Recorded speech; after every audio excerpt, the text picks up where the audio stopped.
આપણે મંચુરિયન તો ખાતા જ હોઈએ છીએ, તો આજે આપણે એકદમ હેલ્ધી વર્ઝન બનાવવા જઈ રહ્યા છીએ, જે સ્ટીમ મંચુરિયન છે. ટેસ્ટમાં કોઈ જ કોમ્પ્રોમાઇઝ નહીં. તો ચલો બનાવી લઈએ quick and easy healthy Manchurian steam. તો ચલો જોઈ લઈએ અને બનાવવાની શરૂઆત કરીએ. જેના માટે આપણે 2 બાઉલ લીધા છે. એમાં મેં 1 કપ કોબી લીધી છે છીણીને, જે મેં સ્ક્વીઝ કરી લીધી છે. ઇવન તમે ફ્લાવર બી લઈ શકો, પણ ત્યાંનો મેં કોબીનો ઉપયોગ કર્યો છે. મેં 2 કપ કોબી છે. સાથે જ આપણે 1 કપ ગાજર લીધું હતું ખમણીને, એ પણ, અને એનું પણ પાણી આપણે પછી ઉપયોગમાં લઈશું. અત્યારના આપણે 1 કપ મેંદો લીધો છે, જે એડ કરી દઈશું. સાથે જ આપણે 1/4 કપ કોર્નફ્લોર લેવાનો છે. 1 ટેબલ સ્પૂન આપણે લીલું લસણ લઈશું ફાઇનલી ચોપ કરીને. સાથે જ આપણે આદુ લસણની પેસ્ટ લઈશું 1.5 ટેબલ સ્પૂન, 1.5 થી 2 ટેબલ સ્પૂન લઈ શકો. 1 ટેબલ સ્પૂન આપણે મરી પાવડર લઈશું, 1 table spoon soya sauce, 1 table spoon chilli sauce, સાથે જ સોલ્ટ ટુ ટેસ્ટ. હવે આપણે એકદમ હળવા હાથે બધું મિક્સ કરી લેવાનું છે. તો આપણું મિક્સ થઈ ગયું છે, તમે જોઈ શકો છો સારી એવું મિક્સ થઈ ગયું છે. તો હવે આપણે એક સ્ટીમર લઈ લઈશું, એને થાળી ગ્રીસ કરી લઈશું, અને જે બેટર આપણે બનાવ્યું છે એ એમાં એડ કરી દઈશું, અને સ્પેટુલાથી બધી સાઈડ પ્રોપર સ્પ્રેડ કરી દઈશું ઇક્વલ પ્રોપોર્શનમાં.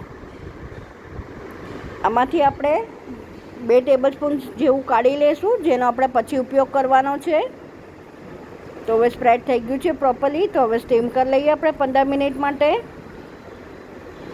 સેમ આ જ મેજરમેન્ટથી મેં બીજું બેટર બનાવ્યું હતું, જેના મેં બોલ્સ વાળ્યા છે, અને સ્ટીમ કરી લઈશું એને પણ. આપણે જે પાણી સ્ક્વીઝ કરીને લીધું હતું એની અંદર જે બેટર બનાવ્યું હતું 1 થી 1.5 ટેબલ સ્પૂન છે, મિક્સ કરી લઈશું, જેની અંદર બધો મસાલો પણ આવી જાય. એકદમ પ્રોપર એક રસ કરી નાખશું, બધું પ્રોપરલી મિક્સ કરી લઈશું, સાઈડમાં મૂકી દઈશું. તો હવે આપણે મંચુરિયન જોઈ લઈએ. નાઇફ એકદમ ક્લીન આવી રહી છે. તો ચલો કાઢી લઈએ મંચુરિયન. હવે આમાં આપણે 2 ટેબલ સ્પૂન, જે આપણે પાણી વચાવ્યું હતું એમાં 2 ટેબલ સ્પૂન આપણે ટમેટો કેચઅપ એડ કરવાનું છે.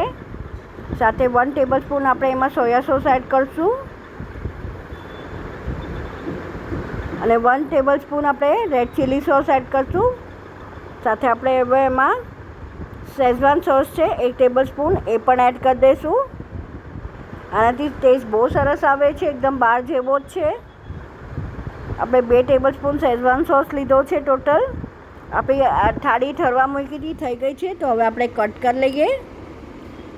તમે જોઈ શકો છો બહુ સરસ બન્યા છે. ઇવન ગોલ બોલ્સ બી બનાવ્યા હતા મેં એ. તો હવે આપણે એક પેન લઈ લઈશું. એક કઢાઈમાં આદુ મરચાં લસણની પેસ્ટ એડ કરવાની છે 2 ટેબલ સ્પૂન. એકદમ હાઈ ફ્લેમ પર બનાવવાનું છે.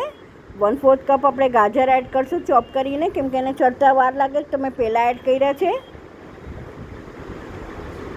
સરસ રીતે આપણે મિક્સ કરી લઈશું. બધું જ પ્રોસેસ આપણે હાઈ ફ્લેમ પર જ કરવાની છે.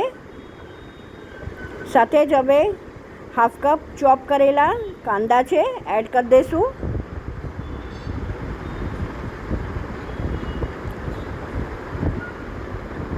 તો આપણા કાંદાનો કલર ચેન્જ થઈ ગયો છે, બહુ સોફ્ટ નથી કરવાના. બસ આ સમયે જ આપણે 3 કલરના કેપ્સિકમ લઈશું 1/2 કપ, એ પણ એડ કરી દઈશું.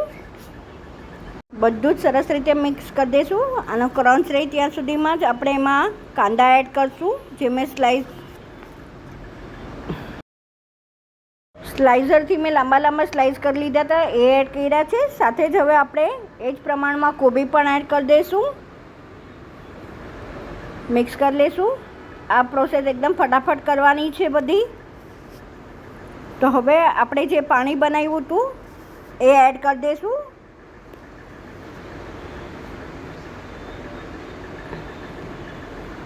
અને બહુ વાર નહીં જોઈએ, સેજ ઉકળે એટલે આપણે એમાં મંચુરિયન એડ કરી દઈશું, જે આપણે સ્ટીમ કર્યા છે એ.